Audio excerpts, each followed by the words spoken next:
The U.S. money supply, M2, which is all of the cash and coins in circulation, individual checking accounts, money market accounts, savings accounts, certificates of deposit below $100,000, that's M2.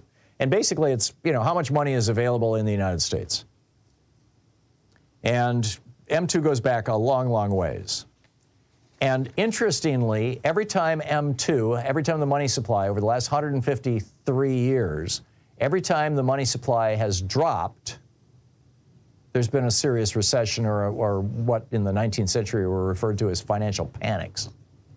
One in 1870, one in 1893, one in 1921, one in 1931 through 1933, and one in 2023.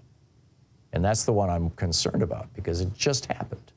As of July, we just got the numbers, M2 was 3.69% below the all-time high that was recorded a year ago in July of 2022. Now, there's two possible ways to interpret this. The more charitable way, the more reassuring way, is that we jacked up the money supply hugely during the last year of the Trump administration and the first year of the Biden administration in order to keep us from sliding into a recession as a result of COVID. In fact, we increased the money supply by 26% on a year-over-year basis.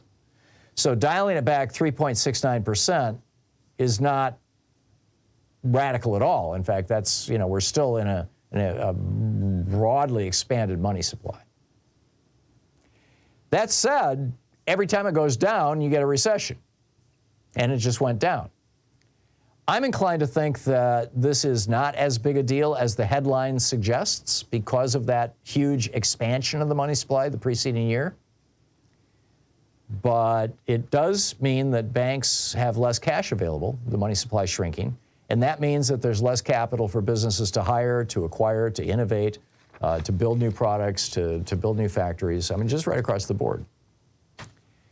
Other data that kind of points to this is the what's called the ISM Manufacturing New Orders Index. And this is where companies that are manufacturing, if you're making things, if you're making washing machines or you're making televisions or you're making anything, copper pipe, it's whatever. If you're making anything, one of the things that you do is you look out at the economic forecasts and you ask or you try to figure out, is the economy growing or shrinking? Is there going to be more demand for my products a year from now when they finally make it to market? Or 6 months from now if I'm just buying stuff I'm going to resell? But for manufacturing, it's typically, a little more long term because you've got to buy the raw materials and then you turn them into finished product. Is there going to be demand or not?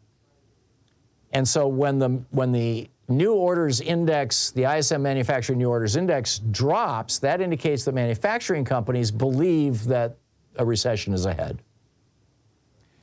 And August just wrapped up, and August marked the 12th consecutive month of contraction for the ISM Manufacturing New Orders Index. Now, this has only happened 3 times in the last 75 years. Once was in 1981, and we had a recession in 82. Once was in 2008, and we had a severe recession, a crash in 2009. And once was the last 12 months. That, while the money supply numbers don't freak me out so much, that does. But then on the other hand, you got Goldman Sachs coming out and saying that, last month they were saying there's a 20% chance we're going to slide into a recession in the next 12 months. And now they've downgraded that to a 15% chance. They're saying, in other words, there's an 85% chance we won't have a recession. Now, this is one of several opinions that Goldman Sachs has put out. But this is from one of their economists. He said, we still strongly disagree with the notion that a growing drag on the long and variable lags of monetary policy will push the economy toward recession. In other words, we disagree that Jerome Powell's efforts to stop inflation by cooling down the economy are going to cause a recession. In fact, what they're saying is that, by the way, Bloomberg is predicting a 60% chance of a recession. So this is, I don't know if this is the outlier or if this is just contradictory. But what they're saying is that the Fed is almost certainly not going to raise interest rates any farther, or if they do, it'll be in 0.25% increments rather than 0.5, rather than half-point increments. And those will not crash the economy.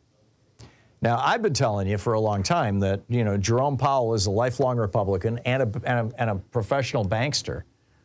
And I'm skeptical, about Jerome Powell. I'm of the opinion that this guy may have a political agenda. I know that he doesn't want to be seen that way. But, he's a lifelong Republican and a banker.